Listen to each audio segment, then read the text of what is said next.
I started dating Clara when we were 18. Back then, she seemed to really depend on me. If I ever brought up the idea of separating, she would get very upset, even threatening to hurt herself. But by our 7th year, things had changed. Clara was exhausted by it all. She had transformed from that uncertain girl into a very confident woman who was in charge of her life. She would talk easily with her friends. I heard people say that I, her boyfriend, was just holding her back, that I was just a minor problem in her big life. Clara didn't even get upset at them. Instead, she just agreed, saying I really wasn't on her level anymore. I'm the kind of person who tries to ignore uncomfortable things. I walked into her apartment carrying the cake I'd bought for our 7-year anniversary. I was smiling when I asked her, "Do you have any wishes?" She said, half joking, "I wish I could leave you for good." I told her, "Blow out the candles. Once you do that, I'll help your wish come true." I opened the door to her place, not realizing we wouldn't even get to spend this anniversary by ourselves. It was clear Clara found me annoying lately and couldn't stand it when it was just the two of us. I didn't expect so many people to be there. Most of them were wearing expensive suits and fancy dresses, and they all seemed very sophisticated. The room was filled with women in elegant gowns and men who looked impeccable. And then there was me, wearing an old jacket that had been washed too many times. When I left my house, I thought I looked decent, but standing next to them, I stuck out completely. Even my attempt to look nice felt pathetic. I stood there holding a cake that suddenly looked very cheap, standing awkwardly next to Clara. The same people who had been talking about me earlier were now uncomfortably quiet. I pretended I hadn't heard anything, smiling at Clara. "What were you all talking about? It seems like you were having a good time." Clara knows I'm good at acting like nothing is wrong, but she didn't even try to say something nice. "You wouldn't understand it." I was holding the cake tray, and my fingers gripped the edge tightly. 7 years ago, Clara was just a poor girl. Together, we couldn't even find $7 between us. We used to share a single bowl of noodles. Clara was always ambitious, and she quickly became an important person around here. Who would have guessed that this current business leader couldn't even afford her own bowl of noodles back then? We used to talk about everything, but now our conversations were just one line. "You don't understand our world." I nodded, and Clara placed the candles on the cake. Whether she did it on purpose or not, she put them in the wrong way. I tried to light the candles with my lighter, but for some reason, the flame wouldn't catch. Some people told me to get a new lighter. I've always been stubborn, so I kept trying to light it, insisting on using that one candle. "Make a wish?" I asked. Clara lazily sat up, and our eyes met. I saw a coldness in her look. "I wish I could be rid of you for good." The happy feeling in the room instantly turned frosty. Everyone awkwardly tried to smooth things over. "Clara drank too much." "Yeah, she's quite tipsy. Don't take it seriously." Holding the cake, I urged her to blow out the candle. I knew she hadn't drunk too much. I could see it clearly. "Blow the candle out. After this, I'll make your wish come true." When the candle was out, I set the cake down and was about to leave, but Clara grabbed my hand. No one dared to speak. The room felt very tense. They were all watching Clara, worried about what she might do. But she simply pulled out a small ring box. "I've got a gift for you, too." Finally, cheers erupted around us. The music changed to a different melody. It was in German. I couldn't understand a single word of it, but they all sang along perfectly, talking about the love story the song told. I didn't understand what they were saying at all. I didn't even get their jokes. As they talked and laughed, I just wanted to find a corner to hide in. Clara slipped a diamond ring onto my finger. Her eyes, which had been so cold before, now seemed filled with emotion. She looked at me passionately. Clara said something that made everyone cheer again, and streamers fell from the ceiling. I had no clue what was going on. I looked up, and every eye was on me, clapping and waiting. "Say yes! Marry Clara." Clara smiled softly. "Oh, I forgot you don't speak German. Let me say it again. Let's get married." Suddenly, her smile didn't seem so nice. It felt like needles poking at my heart. I couldn't tell anymore if this was a real proposal or if she was deliberately trying to humiliate me. The whole scene made me feel like I couldn't breathe. I dashed out the door. Behind me, I heard their laughter. "Leo's embarrassed." They're the same age, but Marcus is so much more composed. Marcus. He's Clara's new assistant. I ran frantically, bumping hard into someone.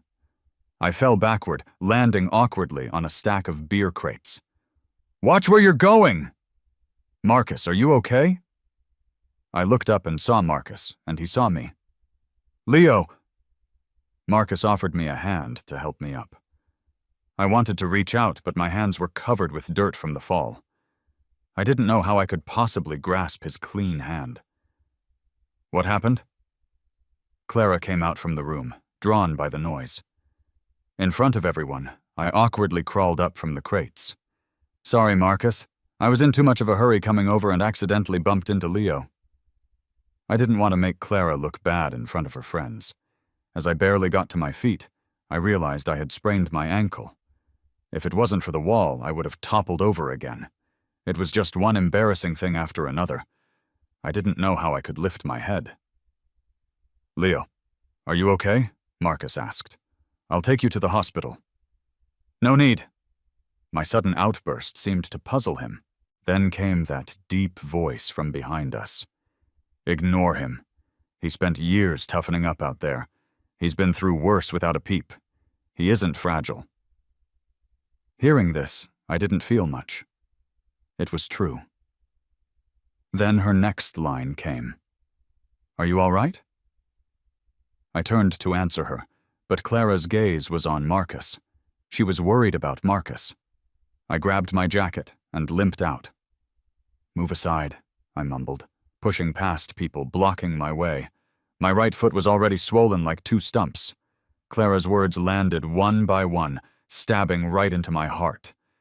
"He was raised in the countryside. He doesn't know the etiquette. He's just naive. Don't hold it against him." I really didn't want to hear anymore. I left, gasping for air. I've only met Marcus twice. This was the second time. We're the same age, but he looks handsome and mature, with an air of elegance. And me? Around them I feel like some petty street thug. Even my clothes seem totally out of place. Clara has bought me those kinds of expensive clothes several times. She thinks I just won't wear them. What she doesn't know is that when she's not around, I've tried them on again and again. It's the same style, same material, even the same size. But on me, they just look cheap. I ended up tearing those clothes to pieces, and Clara just said, "When will you grow up? Stop messing around, I really don't have the time. Forget it if you don't want to wear them. I won't buy them again." I swallowed my explanation back down. I looked at the ring on my hand and slowly started to twist it off. Clara is tired of this life. And so am I. This time, let's just let each other go. I wish her all the best. From now on, she's free from me. After leaving, I went straight home. My mom is getting older, and her hair has some gray in it now. She was so happy to see me that she dropped the wash basin she was holding. "My son's back!" "Mom." She's getting older, and her only wish is for me to get married. She asks me about it every time I visit. This time was no different. "Are you not planning to marry Clara yet? It's your year next year, And if not this year, then it'll have to be the year after.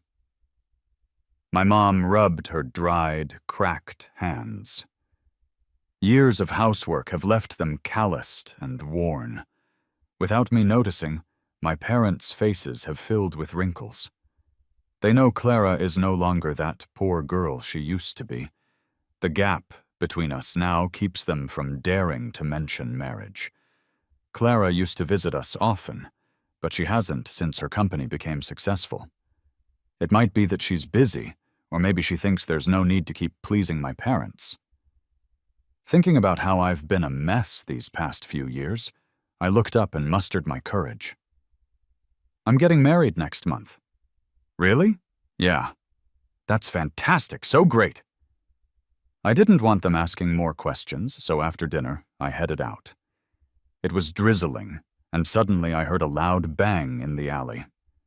Two men bolted away, heading across the street. Damn you! If I catch you here again, I'll break your legs! A girl's voice sounded out. Hey there, didn't scare you, did I? Leo? Leo? It was Maya, an old friend I used to hang out with. Maya, long time no see. Got a boyfriend yet? Maya scratched her head and chuckled awkwardly. Nah, my family's on my case, but my circumstances aren't great. Who'd really look at me?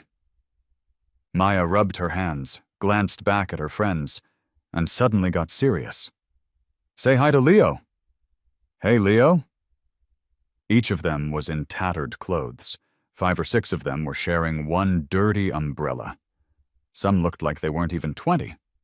Thin as sticks. Are you hungry? Let me treat you to some food. I remembered there's an old Michael's wonton place nearby. No, Maya almost rejected it instinctively, but seeing the hopeful eyes of her friends, she agreed. Yeah, old Michael's wonton. It's still the old price and comes with an egg. I led the way down a familiar path. Maya helped steady me as I walked. What's up with your foot? I shook my head. It's close. I'm good. She scratched her head, but insisted on helping. We soon arrived, and they sat down looking nervously my way. Order whatever you want. Eat up. At my words, they eagerly began to order. All of them except Maya, who still sat across from me, prim and proper. Isn't this a bit much? Someone behind us piped up. Maya, Leo's with Clara. He's not tight on cash. Yeah, Clara's a billionaire boss now. Maya seemed embarrassed, ordering just one bowl of wonton. I had almost forgotten about all that. How's it been with Clara these years? Still good? I didn't reply. She just kept eating. You guys are probably getting married soon? The rain kept coming down outside as I rested my chin on my hand, watching the raindrops hit the eaves. We've been together 7 years. Maya, were you serious about what you said before? She coughed a few times, perhaps from the hot wonton, urgently wiping her mouth. No, kidding. I stared dazedly at her. My gaze was maybe too intense. She wavered and changed her tone. Honestly, I was pretty serious. It was just bad timing. Would you still want me now? Maya focused on her food, trying to avoid my eyes. You're joking. You and Clara are... Her words trailed off, and her eyes lifted with a complex expression. When are you getting married? Next month? Maya stirred her empty bowl. Serious? Serious. Got a date? Not yet. Maya quickly asked, How about the 3rd? It's a good day. Sure. Her friends gave me weird looks. A Rolls-Royce pulled up smoothly by the curb. The door opened, and Clara was sitting in the back seat. She squinted toward the wonton shop, lost in thought. Clara gestured for me to come over. I hobbled toward her. That's when she noticed my swollen foot. What happened? You really don't remember much. She was used to my docile behavior, so my words surprised and annoyed her. You're mine, after all. Stay away from those people when you're out. I know this swum. Ones she looks down on the most are Maya and her friends. 7 years ago, they were still sitting at the same table, begging for food. The world turns every 30 years. That's no lie. They're my friends. I got in the car and didn't wait for her to speak before I continued. Ever since you've been doing well, you haven't come back to town. You haven't visited my parents either. Is it because you don't have the time? Or is it because you're scared to face your past struggles? Clara, you can't go back to the old days, but you did come from humble beginnings. Do you think none of these people are worthy of even tying your shoes, including me? Clara was stunned. I've played nice for so long, but this was the first time I said something to upset her. Leo, you've really grown a backbone, huh? Clara clenched her fists tight, trying to suppress her anger. But I wasn't going to let her have her way. You're here now. Don't you want to see the place you used to live? These people you look down on. They used to be you. But you're not like them. They're at least straightforward, not cowardly. And you're the biggest faker of all. Since rising to the top, everyone around Clara has been nice to her. No one ever contradicts her. As she stood there, veins throbbing on her forehead, she spat out the word through gritted teeth. Get out! She tossed me out of the car. Come back when you realize you're wrong. I've got better things to do than your nonsense. Clara massaged her temples as her assistant tried to calm her down. Clara, don't worry. Leo will cave by tonight. He better not come back. Yeah, I always give in to Clara's temper. But this time, her plan isn't going to work. At the wonton stand, a few people watched the scene unfold. Was that Clara? Why didn't Clara stop by to see us? Her look was kind of scary. I didn't dare say hi. How is she scary? It's more like she's looking at people that don't matter. Maya, are you really going to marry Leo? They were clearly arguing. You know, couples fight and make up. By tomorrow, Clara might be cuddling up to Leo, and then you'll be out of the picture. Right, Maya. Why bother? You've heard it over the years. Leo is crazy about Clara, always humbling himself to please her. Better not get involved. I couldn't really hear what they were talking about. When I turned back, they were all giving me these goofy smiles. I hailed a cab, and as I was getting in, Maya called out to me. Leo! I turned around, and she shouted with her hands cupped around her mouth. Don't forget our promise! Okay. Back home, I slept a whole day and night. When I woke up and checked my phone, there wasn't a single message. In the afternoon, my phone kept buzzing. I thought it was the wedding planner, but it turned out to be Clara's chief assistant, Marcus. Leo, Clara drank too much at her meeting today. Can you pick her up, or should I take Clara home myself? Before I could reply, Marcus sent his address. I didn't respond. By the time I got back, there was a car parked outside, a car I didn't recognize. I could clearly see Clara in the passenger seat, looking a bit lost as she gazed at Marcus. Now that she's in a position of power, she can look people straight in the eye. Just a look, and they'd usually fall apart. I watched her start to get emotional and try to keep it together, brushing Marcus's hair away from his ear. But her eyes never left his lips. I really envy Marcus. He's got things all figured out. He was eager, but just before she could have her way, he got out of the car. Leo, you didn't come, so I took the liberty of bringing Clara back. Marcus helped Clara out and pushed her toward me. Don't worry, Leo. Even though Clara drank a lot, I brought her home safe and sound. I suspected he meant something else, but his smile seemed too genuine. I didn't want to dwell on it. Thanks. I helped Clara inside, noticing her eyes still lingering on him. Her restless motions just made it harder for me to stay balanced. The pain almost made me let her go. Marcus hurried over and helped. Clara, Leo, let me help you. I wasn't sure if Clara was really drunk.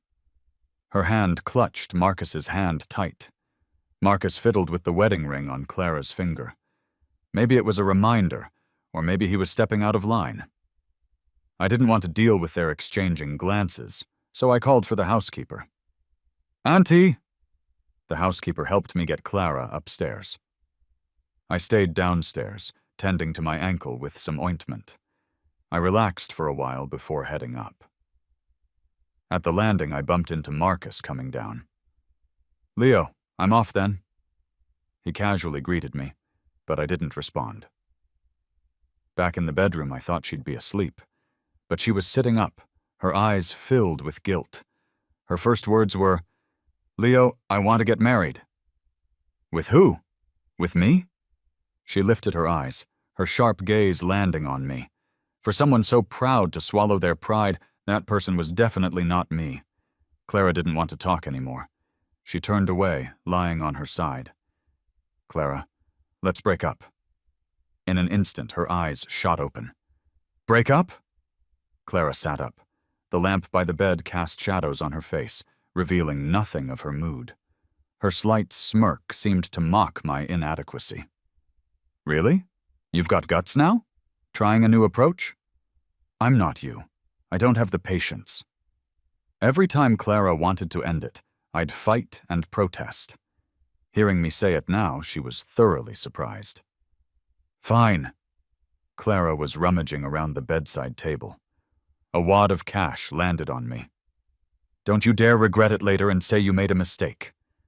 Take the money and get out. Get out!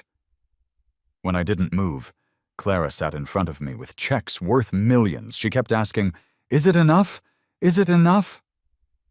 Clara crumpled the checks and shoved them into my hand, then pushed me out the door. The door slammed shut, and I could hear Clara laughing inside. The housekeeper looked upstairs, worried. Leo, the company's projects are unstable. Miss Clara has been under a lot of pressure.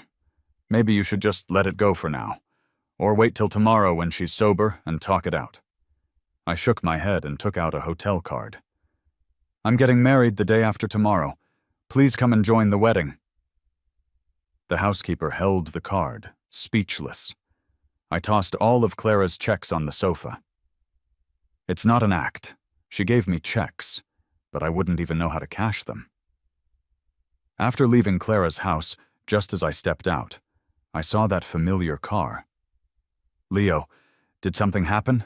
I just got home and Clara told me to come over. Do you know what it's about? Before I could speak, a cold voice called from afar. Marcus? I turned around, and Clara was on the balcony, holding a glass of wine. Marcus didn't go up immediately. Instead, he showed me his phone. This is the wedding theme designed by someone Clara hired. Which one do you like, Leo? In his chat with the designer, there were all these elaborate wedding themes. He accidentally tapped on a voice message playfully. Clara's boyfriend isn't just some lazy bum, is he? Clara's going through all this, but can that punk even understand? My designs aren't exactly for beginners. Designing for a punk is kind of degrading, no? But if it's for you and Clara, I'd gladly do it. Marcus panicked and quickly turned off the message, but I heard what I wasn't supposed to. Leo, I'm sorry, I messed up. That designer was specially hired by Clara from abroad. He's a bit eccentric, but really good at what he does. No need to explain, he wasn't wrong. The designs are indeed beautiful. With all those fancy fonts, I can't even tell which country they're from. I had no idea what each theme represents. They were just red, blue, and light purple to me. I ignored Marcus and took a side road home. The house was buzzing with joy. My home and Maya's were just a street apart. Whatever Maya told my parents, they seemed to really like her. Both of them looked genuinely happy. My dad even pulled out a shirt from the closet that he had been saving for a long time. It hadn't been worn in so long that there were still creases in it. According to tradition, Before the wedding, we needed to host a banquet for 3 days. Around the third day, I came back with some wedding candies. I walked in smiling, only to see a stern face. Clara grabbed my wrist, and the candies spilled everywhere. Letting go of Clara's man to marry a girl like that? Leo, have some backbone.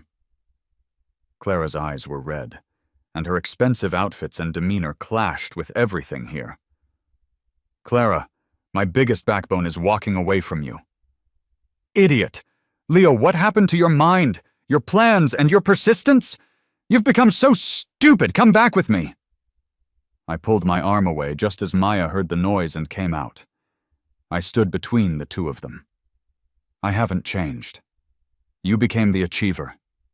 Your mind opens up, and talking about million-dollar deals is second nature.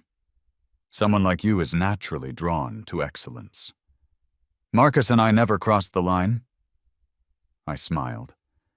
So you knew what I cared about all along. Even without Marcus, there'll always be bright, shining men in your life, but that won't be me. And you care too, or this proposal wouldn't have waited 7 years. My parents are getting old, and I don't want any more drama. Clara gritted her teeth. I'll make you as good as them. Living such a shabby life with her? Haven't you had enough? Come back with me, and I'll give you 10 million as a betrothal gift. I'll get you the best teachers for grooming and etiquette. No one will ever dare say anything about you again. From the moment she said that, it proved she looked down on me. Clara will never understand. I'm not, after all that. What I want is respect. I'll come to pick you for your wedding tomorrow. Think carefully about who you're marrying. Clara patted my shoulder, gave me a deep look, and walked away. Leo. I turned, and Maya was looking at me with a bittersweet expression. I patted her arm.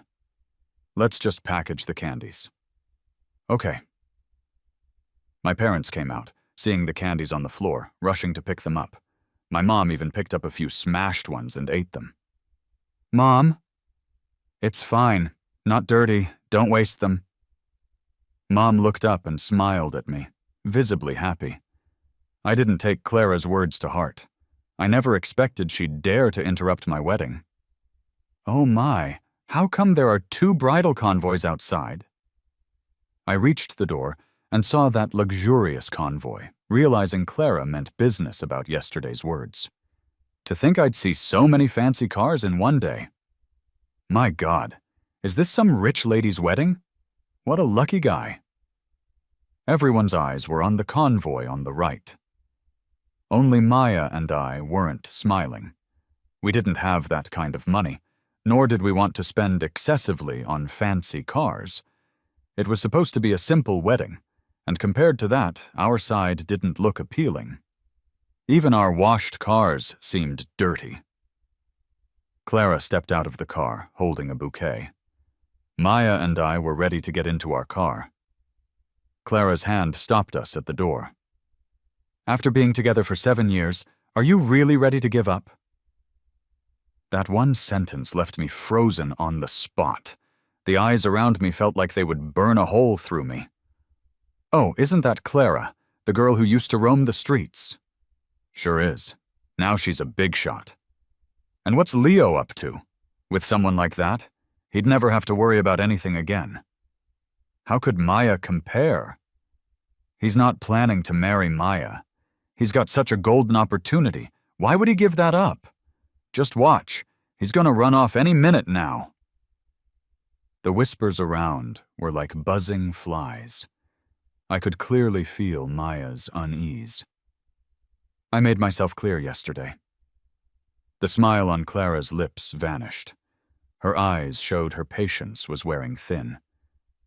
Either you come with me willingly, or I take you forcefully. What's your choice? As she spoke, the car door behind her opened. Clara, that's enough. I'm getting in the car. Clara raised her hand, and the bodyguards stepped out, their batons tapping away on the car. A perfectly good car, and window after window was shattered. The spectators clutched their ears and screamed as they scattered. The whole fleet of cars was wrecked, and their tires deflated. I closed the door, accepting my fate. Clara's patience had run out. She clicked her tongue and coldly ordered, "Get in the car." "Maya! Maya!" Maya's friends rushed out, blocking our path. My mom also chimed in, "Son, it's time. Maya, let's go." I didn't hesitate. As we passed by Clara, she didn't stop us. "You'd rather marry a nobody than come with me?" "Yes." Clara took a deep breath and kicked her own car. Maya and I arrived at the restaurant. It wasn't big. Town weddings were often here. "Even though the dowry was modest, I'll make it up to you. My dad set us up with a small shop, so we'll have something going for us." "Sure." Inside, both sets of parents waited for us to greet them and serve tea. In the corner of my vision, I saw a figure. I avoided looking that way. Though our ceremony was small, it had everything we needed. As people ate, the place buzzed with chaos. I finally got some time to talk to Clara alone. We went up to the roof. Maya came with us but stood by the door smoking, giving us some space.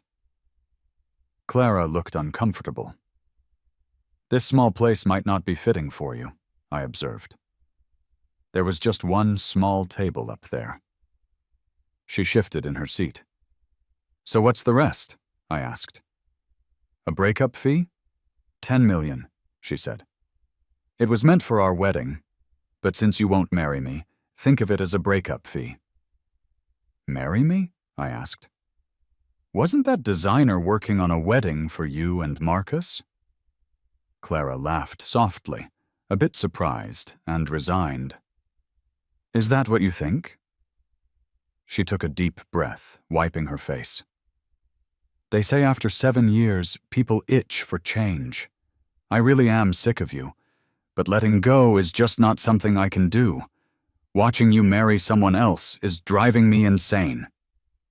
Clara's eyes started to redden, a mist forming. Tears were pooling at the edges. "Success looks different on you," I said. "You seem cool as can be." "Every second I'm here, I'm holding back an eruption of emotion. Don't you trust me?" Clara's eyes suddenly cooled. "Leo, do you want to see me lose it?" I leaned back, trying to put distance between us. "I probably can't stay in this city any longer." Clara looked over at Maya. "You want to do business? I left 10 of the best storefronts for you." "No thanks," Maya said. Clara stood calmly, stepping in front of Maya. "It's not charity. It's just making up for what I owe you all these years. Make it count. Don't let me down." With that, Clara left. We all grew up together, always hanging around. We always said if one of us succeeded, we wouldn't forget the others.